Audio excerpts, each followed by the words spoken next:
Conversando com Elias Ferreira na CBN Maceió. Oferecimento: Ordem dos Advogados do Brasil, Seccional Alagoas, Sindicato dos Médicos do Estado de Alagoas e Detran Alagoas. Olá você, uma boa tarde, dando início aqui a mais um Conversando com Elias Ferreira. E aquele nosso bordão, né? Eu acredito nisso, é conversando que a gente compreende e compreendendo a gente age melhor. A gente tem atitudes que são mais proativas, mais coletivas, pensando no todo. Eu quero aproveitar aqui e agradecer aos nossos parceiros, ao AB de Alagoas, ao Detran Alagoas e ao Sindicato dos Médicos do Estado de Alagoas, agradecendo desde já a produção em imagens de Marcos Vasconcelos. Dizer para você que nós temos também, além do CBN Maceió no YouTube, nós temos no YouTube nosso próprio canal, Conversando com Elias Ferreira. Você acessa, tem todas as nossas entrevistas deste primeiro ano de Conversando com Elias Ferreira. Hoje o tema é muito gostoso, ele precisa ser discutido por todos, dentro de casa, fora dele, nas escolas, enfim. Nós vamos conversar sobre os desafios na educação no Brasil. Que desafios são esses? Onde é que a gente deve aprender? Em casa ou na escola? O que é que a gente faz com um sistema que continua produzindo analfabetos? Por que a gente ainda em 2025 ainda tem gente que não está na escola ou para entrar muito tarde? O que é que a gente vai fazer com aqueles que saíram e não voltaram, evadiram-se da escola? Como é que a gente vai tratar essa situação da educação formal versus educação familiar, entre outros temas, porque a gente tem agora violência nas escolas, o professor não é mais respeitado, não é valorizado. E olha, a sociedade tem colocado uma carga muito grande nas costas dos professores. Aliás, tem colocado tudo, né? As famílias estão apenas produzindo as pessoas, mas entregando rapidamente para que o sistema dê conta dela ser, eficiente do ponto de vista formal, inteligente, tirar nota no Enem, etc., e até formá-los do ponto de vista pessoal. Qual é o papel que cumpre a família? Ela não precisa cumprir papel nenhum na formação do indivíduo. Neste tema, a nossa conversa será com o professor Fernando Pimentel, mestre e doutor pela Universidade Federal de Alagoas, é coordenador-geral da Coordenadoria Institucional de Educação à Distância da UFAL. Professor Fernando, é um prazer tê-lo aqui. Uma ótima tarde. Olá, Elias Ferreira. É conversando que a gente se entende, não é? Então, que bom estar aqui nesse seu canal, né? Agradecer a CBN, agradecer a todos os nossos ouvintes e também aquelas pessoas que estarão assistindo pelo YouTube, né? Esse momento tão especial de conversa, de diálogo. E você me traz para falar de uma coisa que eu sou apaixonado: educação.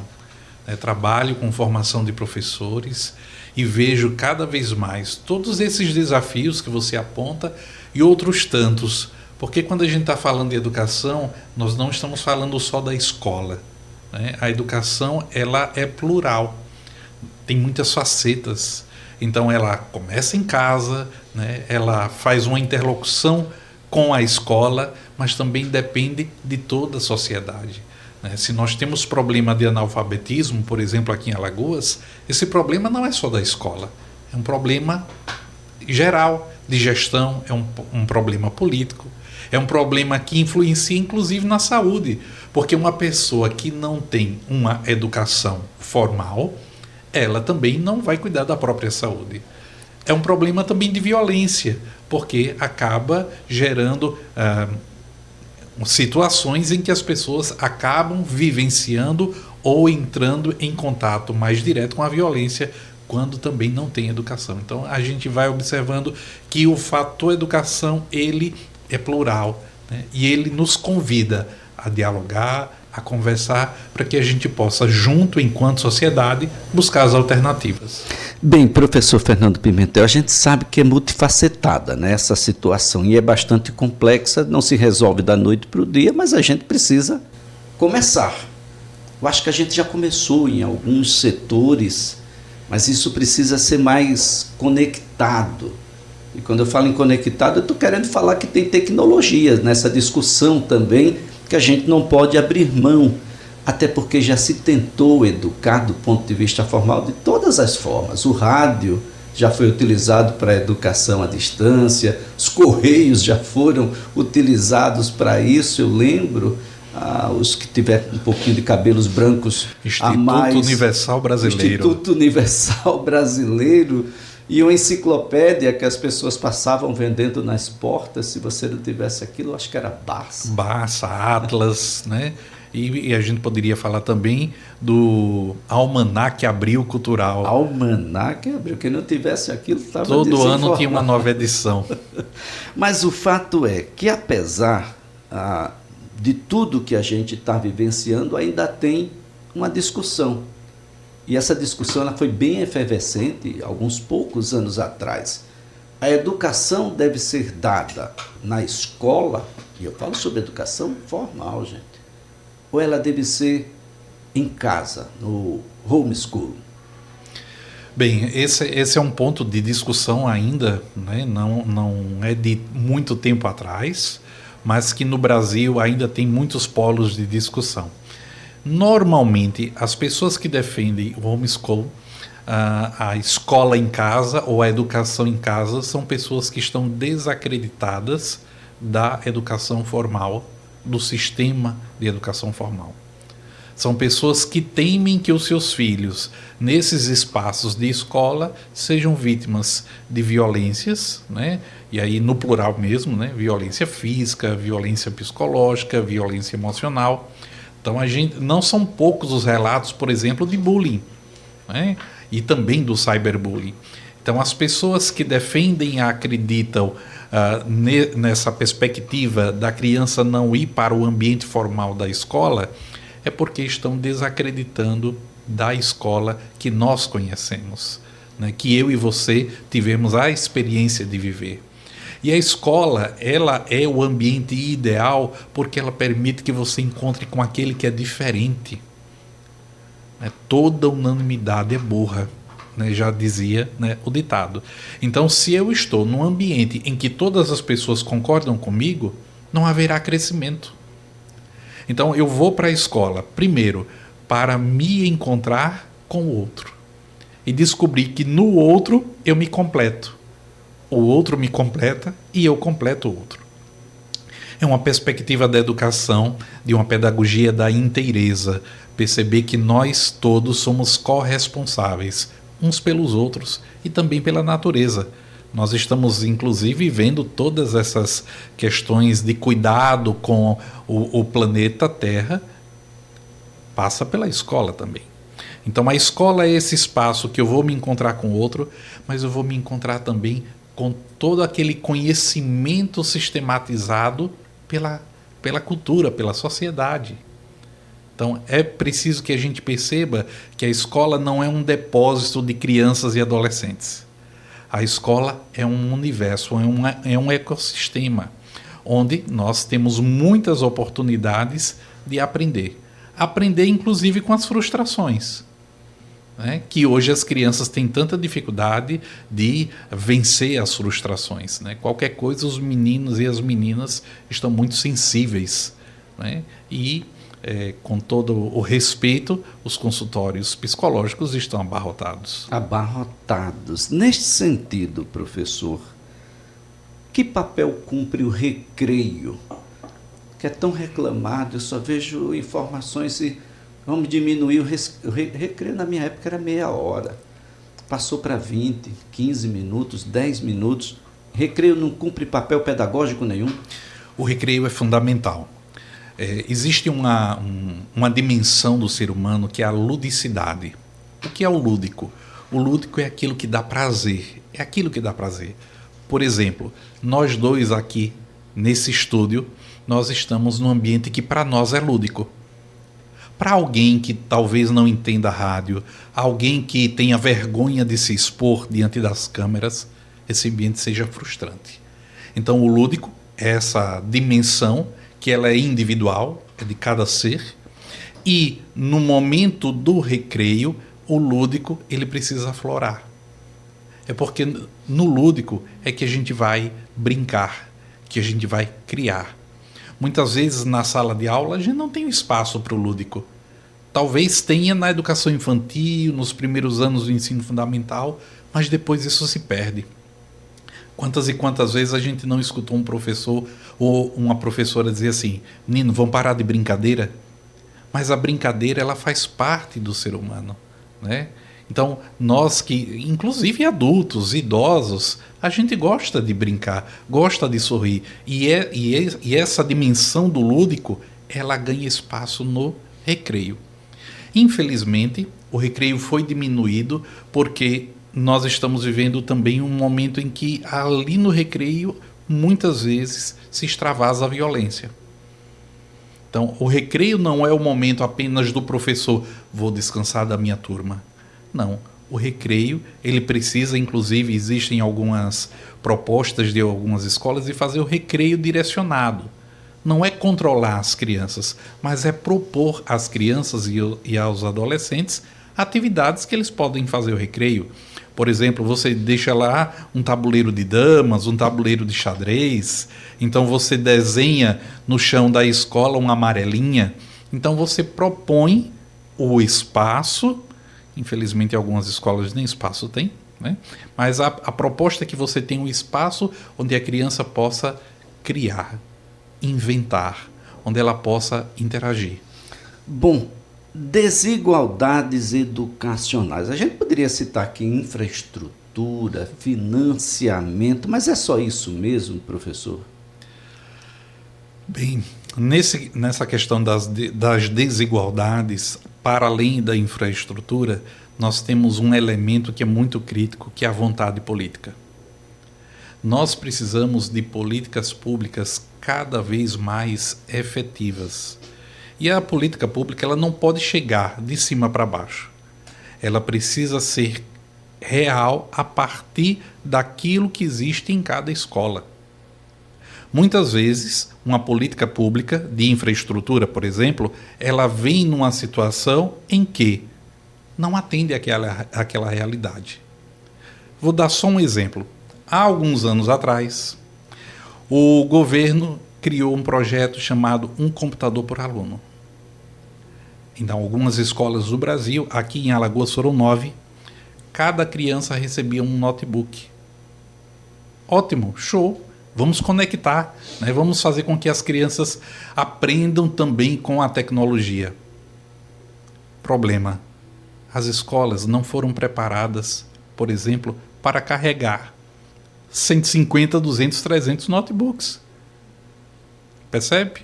Então, uma escola, não vou dizer o nome, né, mas uma escola pública municipal aqui em Maceió, eu fui visitar, a escola funcionava numa casa, porque a prefeitura alugou a casa para ser escola. Então, o ambiente desse estúdio era uma sala de aula para as crianças. Não tinha um pátio, não tinha uma quadra. Então, como é que uma escola dessa recebia notebooks? As crianças, né? E aí tem um outro elemento da desigualdade, Elias, que é a questão da formação do professor, que também passa pelas políticas públicas.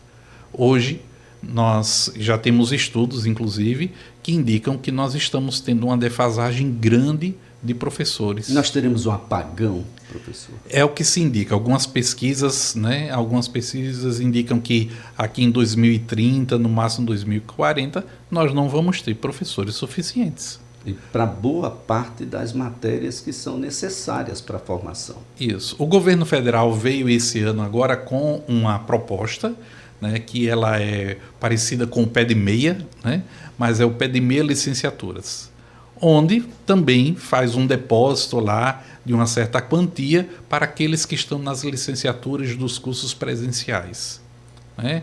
Então, essa é uma das medidas que o governo federal está colocando para tentar incentivar, né? A pessoa tem que ter um mínimo de nota no Enem para poder concorrer, mas esse é um dos caminhos.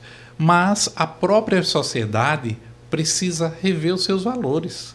Qual é o valor que tem o professor hoje na sociedade? Não tem.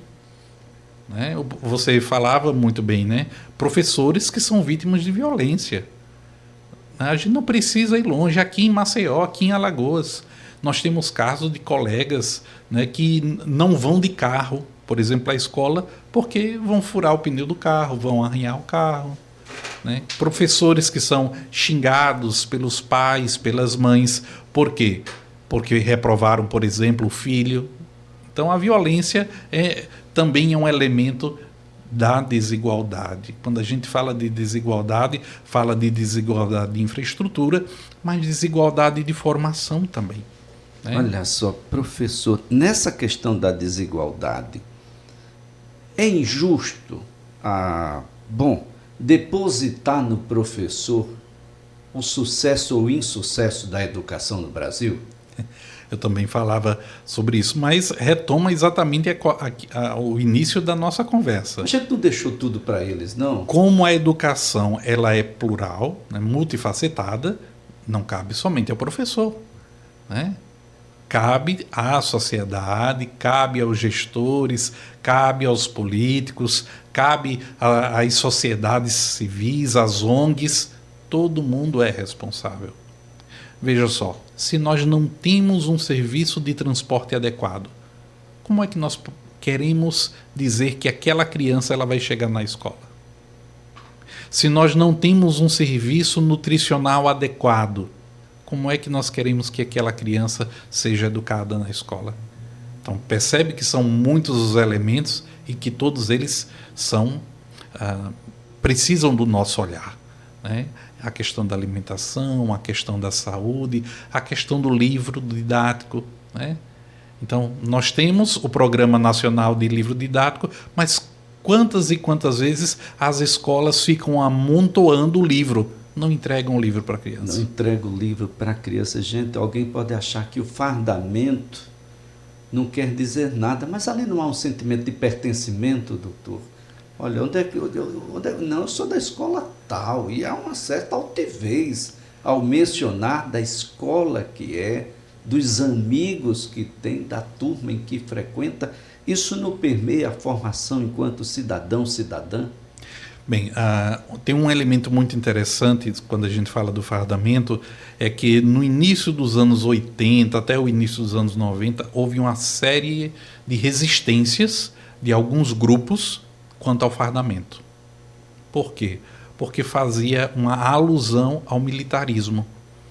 Então acreditava, porque você estava de farda, que você estava repetindo aquela educação militar. Então, para romper aquela ideia, também criou-se, né, um discurso, uma falsa ideia de que não se precisava do fardamento. Mas como você falou, o fardamento ele é identidade. Olha, no processo de educação, o processo de educação é exatamente um processo de identidade. Eu descubro quem eu sou. Eu descubro em que mundo eu sou.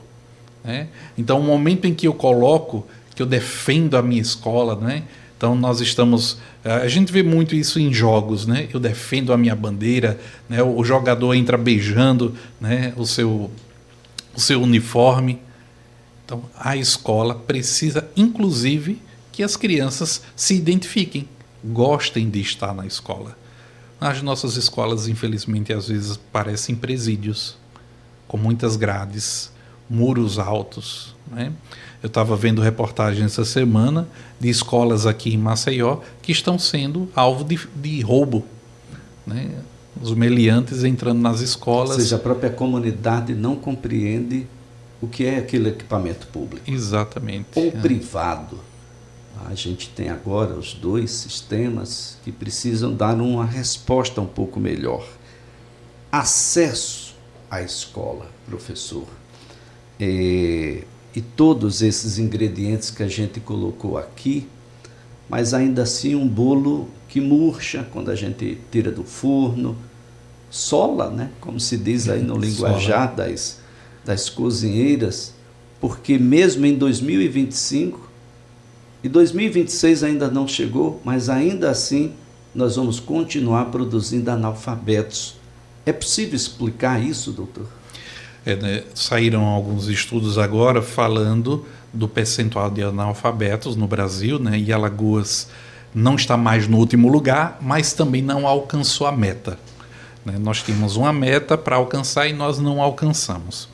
E aí, quando a gente está falando dessa questão do acesso, é interessante que a gente precisa prever o acesso e a permanência. Nós não temos um número significativo de crianças nas escolas e nós não conseguimos manter essas crianças até o final do período de escolarização nas escolas. A evasão ainda é muito grande. A evasão ainda é muito grande, né? Então, promover o acesso, ou seja, escola para todos, está na Constituição, né? Então, é direito. Então, nós precisamos prever. Mas não só criar escolas. É criar escola, mas também ver políticas que possam promover o acesso.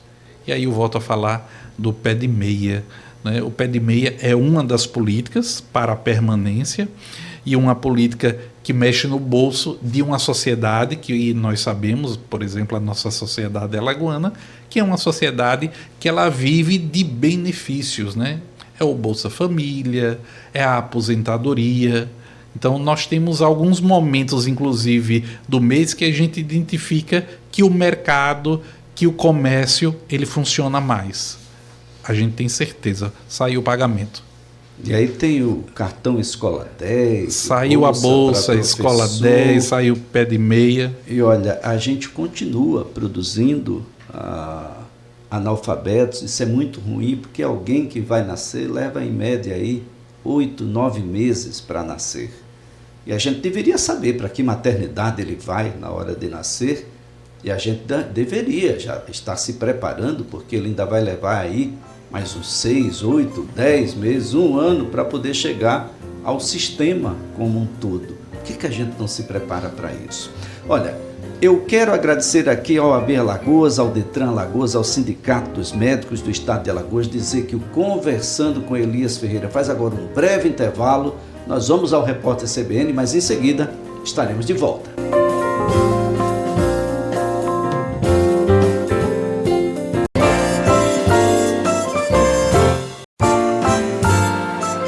Conversando com Elias Ferreira. Oferecimento: Ordem dos Advogados do Brasil, Seccional Alagoas, Sindicato dos Médicos do Estado de Alagoas e Detran Alagoas.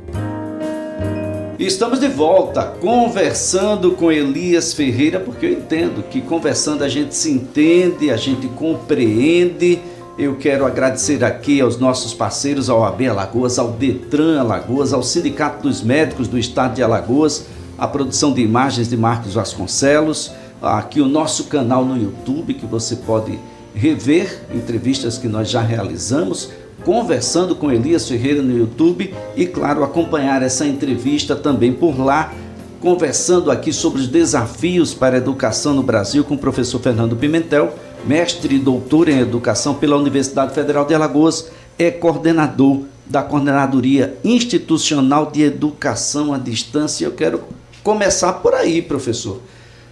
Bom, eu sou do tempo que era tudo presencial, a gente tinha que ir mesmo. Ia, porque os pais insistiam que a gente fosse. Pais, muitas vezes, que não tiveram as mesmas oportunidades, mas queria que os filhos tivessem oportunidades totalmente diferenciadas de um mundo que se abria. Educação à distância já teve um momento extremamente delicado no Brasil. Você coloca, não coloca, é possível educar à distância ou não? Qual é a credibilidade que isso vai ter? A gente já superou esse momento, professor? Bem, Elias, primeiro quero também, nesse rol de agradecimentos, agradecer à Universidade Federal de Alagoas, na pessoa do nosso reitor, o professor José Aldo Tonholo. Também quero meu agradecimento à nossa Ascom, em nome da nossa querida Simoneide, que coordena lá o grupo de comunicação. Amiga, foi minha colega de turma na Universidade Federal. Isso, e mandar o meu abraço a todos aqueles que fazem a Coordenadoria Institucional de Educação à Distância na Universidade Federal de Alagoas. Bem, Elias, olhe, você não esconda as cartas, porque na sua época também tinha educação à distância.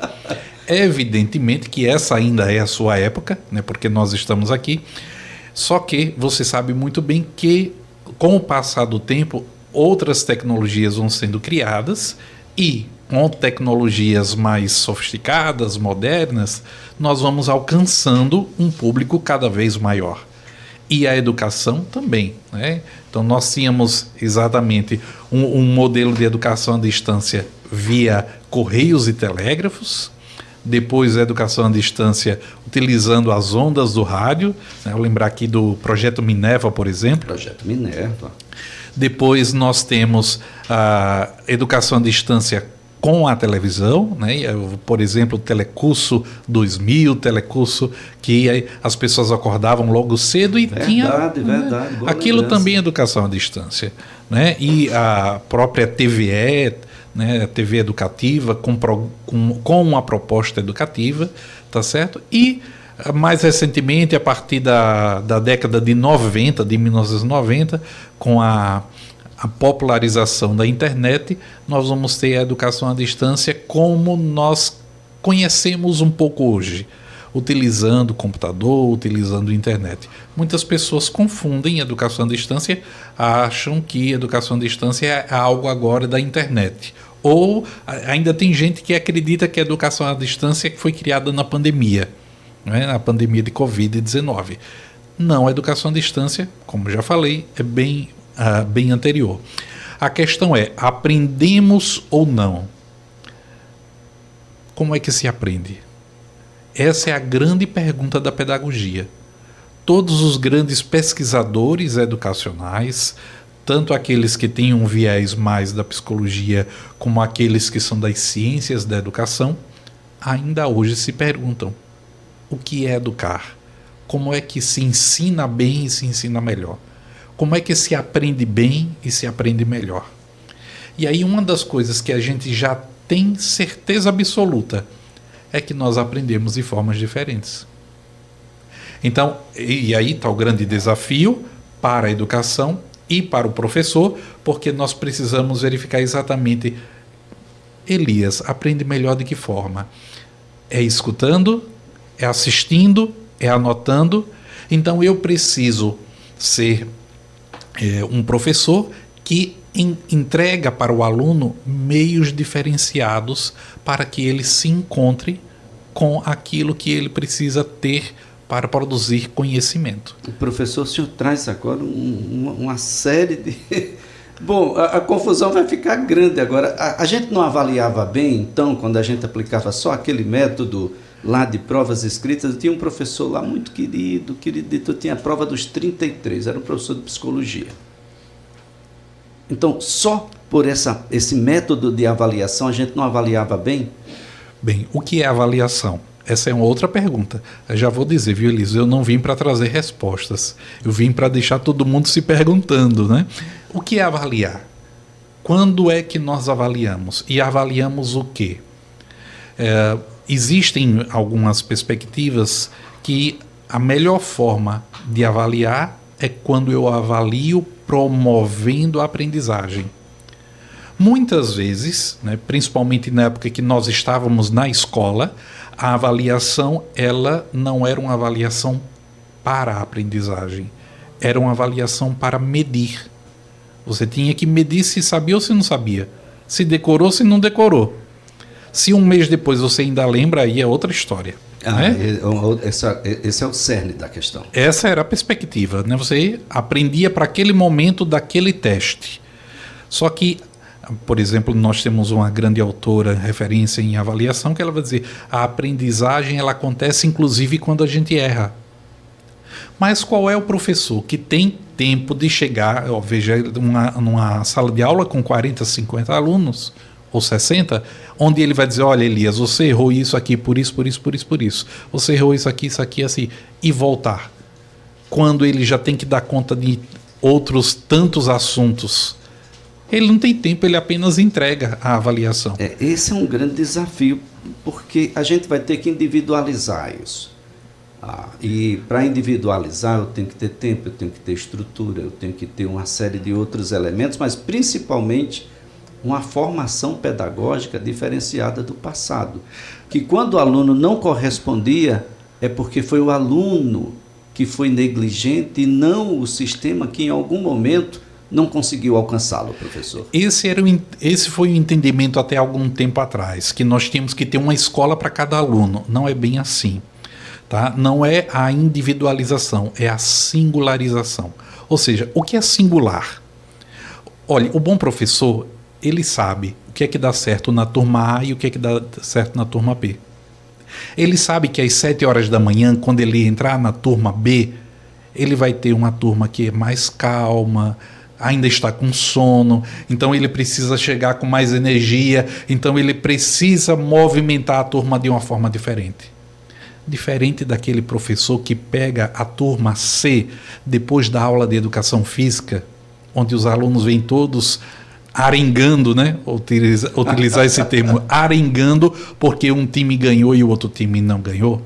Né? Ou então chateados com o professor de educação física porque queriam um racha e o professor não fez o racha, né? Foi uma aula de educação física com uma outra perspectiva, trabalhando, por exemplo, os elementos da pirâmide da alimentação, que é um dos conteúdos lá da educação física. Então, o professor ele precisa identificar o que é singular. É claro que um aluno ou outro ele vai precisar atender. E é um princípio de inclusão. Eu não posso querer que todos os meus 40 alunos aprendam da mesma forma, no mesmo ritmo. Não é possível isso. Em canto nenhum isso dá certo. O que é que nós vamos ter? Um grupo frustrado, porque não aprendeu, e um grupo que já aprendeu, que também vai estar frustrado porque queria estar mais adiante. E aquele grupo do meio, que é aquele grupo que realmente está tentando aprender e às vezes não consegue entender o que é que o professor está falando. Professor, eu vou trazer 2 palavrinhas só. Aqui gostaria que o senhor se debruçasse sobre elas. Inclusão e diversidade. Fica à vontade, professor. Inclusão e diversidade, vou falar de educação à distância. Educação à distância faz o quê? Promove o quê? Inclusão e diversidade. Veja só, você estudou na Universidade Federal de Alagoas, o seu curso? Isso, eu fiz comunicação lá. Pois é, quantos dias na semana você ia para a UFAL? Todos os dias. Às vezes o dia inteiro e às vezes até no sábado.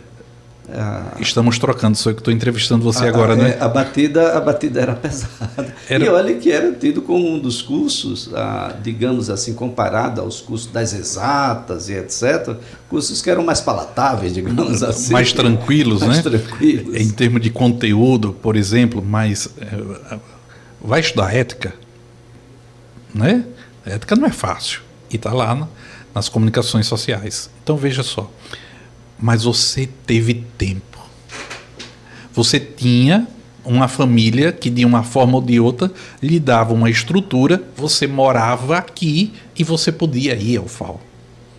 Mas quantas e quantas pessoas no estado de Alagoas, por exemplo, terminam o ensino médio e não tem tempo, não conseguem, tem que ir para a roça, tem que ir para o mercadinho da mãe, ajudar o pai na feira, e não tem condições de vir para Maceió ou para Arapiraca, onde a gente também tem a UFAL. Eu estou falando da UFAL, mas nós temos o IFAL também, né? Ou nos polos, né? Onde a universidade, graças a Deus, e onde ela chegou, ela transformou muitas coisas. Hoje são 18 polos. São muitos os alunos em EAD hoje na UFAL? Hoje na UFAL nós temos cerca de 2.100 alunos. Que é muito pequeno no universo, a demanda é muito maior. Aqui em Alagoas nós ainda temos a Uncisal, a UNEAL e o IFAL também ofertando cursos à distância.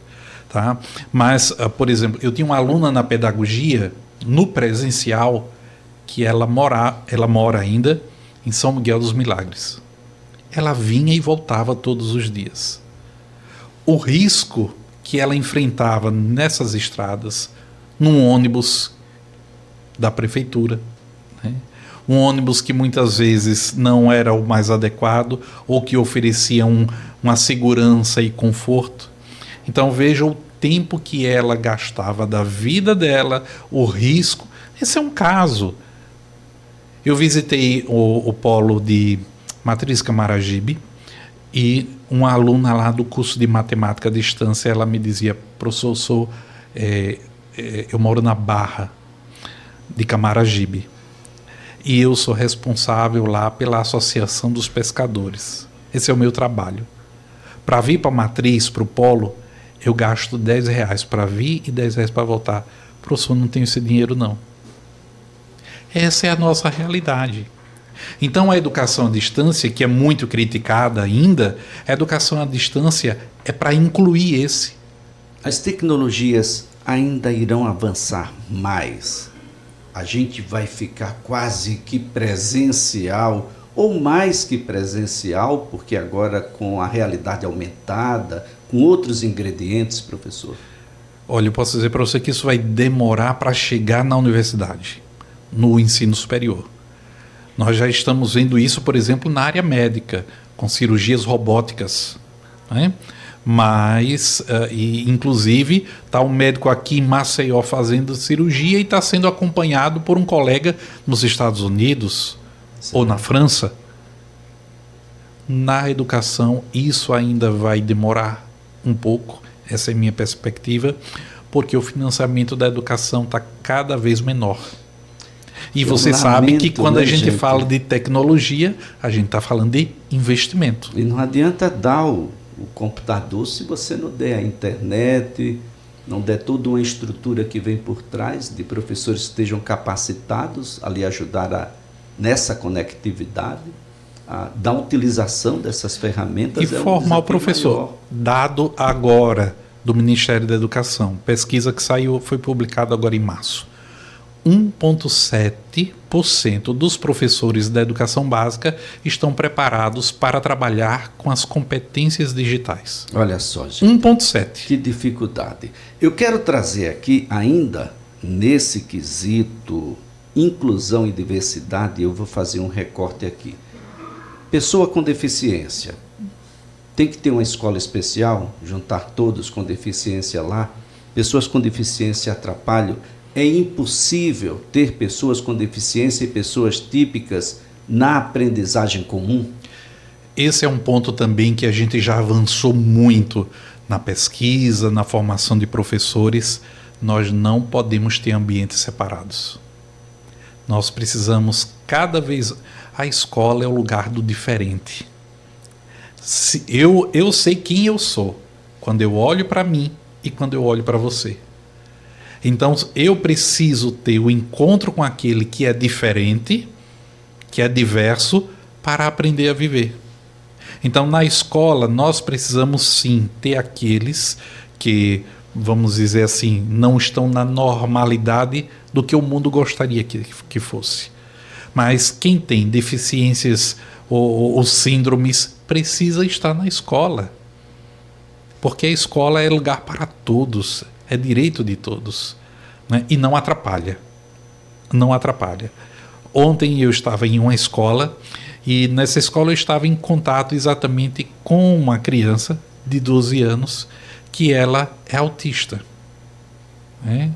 Com diagnóstico, com todos os encaminhamentos, mas que ela participa integralmente das aulas e gosta de estar na escola, né? Então, esse é um ambiente que precisa também ser preparado para todos. E aí eu tenho... desafio na formação do professor. Muito isso do senhor aqui, eu fiquei caladinho porque eu deixei para o final mesmo, sobre a formação do professor. A gente vai formar um super-herói porque os pais não querem mais criar, já largam com 6 meses, como eu falei inicialmente, e vai para uma creche, da creche vai para a escola, gente, e vai encontrar lá os profissionais da educação. E dali ele vai prosseguir na escola, muito provavelmente para o resto de suas vidas. Como formar esse professor que agora tem a questão de gênero mais evidenciada, as questões religiosas mais evidenciadas, a diversidade de um player de doenças mentais que são evidenciadas, e a gente não pode aqui fazer meios termos para isso. O que a gente tem de gente com TOD, com transtorno obsessivo, o que a gente tem de gente com TDAH não é brincadeira, são transtornos que podem evoluir para outras vertentes da intelectualidade, da sua capacidade de organização mental. Isso sem falar em todas essa agora, o autismo, quando eu conheci o autismo era uma entre as deficiências, agora ela é gênero. Agora nós temos, professor, síndrome de Down autista, cegos autistas, surdos autistas, deficientes físicos autistas. Como é? E agora aqui a pergunta vai ser para o professor formador de professores. Como é formar alguém que seja capaz de lidar com tantos desafios? Interessante que eu estou indo agora para Manaus para conhecer o espaço Curupira, que fica no Instituto Federal do Amazonas, onde esse espaço ele é o responsável por toda a adaptação dos materiais para aqueles que precisam de inclusão. Então o professor, por exemplo, prepara uma apostila, então ele encaminha para esse espaço e nesse espaço ele vou usar essa palavra, ele é traduzido a depender das necessidades daqueles alunos do próprio instituto. Então eu estou indo também para aprender, né? O professor vai ser um super-herói, ele tem que saber de tudo. Bem, o professor ele tem que estar sempre aprendendo. A formação não acaba no dia que a gente cola grau. É uma das profissões que mais exige formação continuada. E aqui, quando a gente fala de formação continuada, não é de ficar aprendendo muitas coisas, não é abrir e preencher de conteúdo, não é essa a questão. Mas é perceber que nós estamos num mundo de evolução.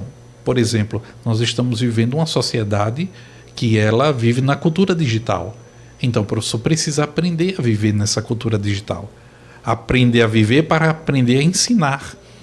Ele tem que fazer experiência para que ele também possa ser aquele que vai formar. Eu vou dizer para vocês, cada vez mais difícil formar professores. Primeiro, porque não há incentivo da sociedade, né? Os jovens não querem, iludidos com aquilo que a própria, e eu vou dizer, as redes sociais vendem, né? Uma falácia. Não é todo mundo que vai ser um digital influencer, gente. Não é todo mundo que vai receber milhões e milhões, né, porque está fazendo um vídeo no TikTok.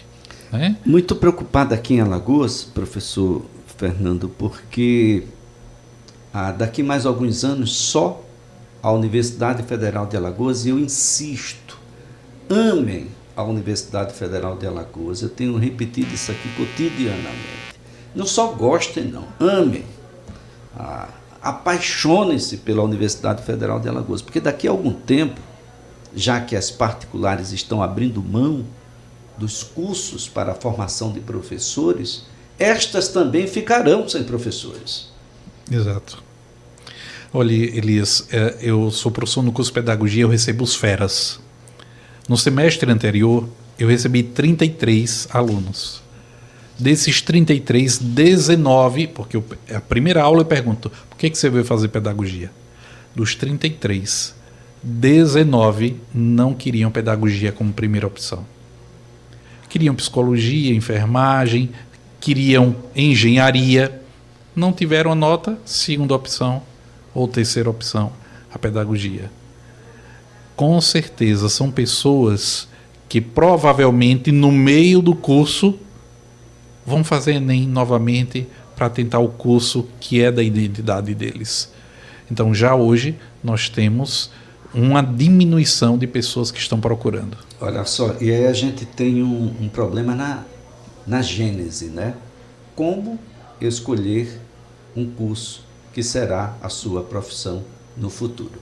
Praticamente ninguém sabe. Na minha época ainda tinha umas feiras, viu, gente? A gente ia por lá e ainda conversava um pouco. A UFAL tem feito essas ainda feiras, tem viu? Feiras, né? Isso. Mas não é para vender curso. É para apresentar, né? É para apresentar possibilidades para a sua vida.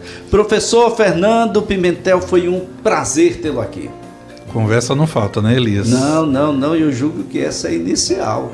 Vamos fatiar isso aqui, o professor Fernando Pimentel estará conosco em outras oportunidades. Só de educação à distância eu fiquei devendo falar muita coisa aqui, né? Então vamos fazer uma só sobre ela. Muito obrigado, professor. Obrigado, Elias. Agradecendo também a você que nos acompanhou aqui, tanto pelo canal no YouTube, quanto aqui pela CBN Maceió, dizendo para você da nossa alegria de ter como parceiros aqui a OAB Alagoas, o Detran Alagoas e o Sindicato dos Médicos do Estado de Alagoas, a produção e imagens de Marcos Vasconcelos, dizendo que você encontra as nossas entrevistas todas no nosso canal no YouTube, CBN Maceió, e também Conversando com Elias Ferreira, o canal que você vai encontrar todas as nossas entrevistas. Ponto final no programa de hoje. Até a próxima terça-feira, às 14 horas.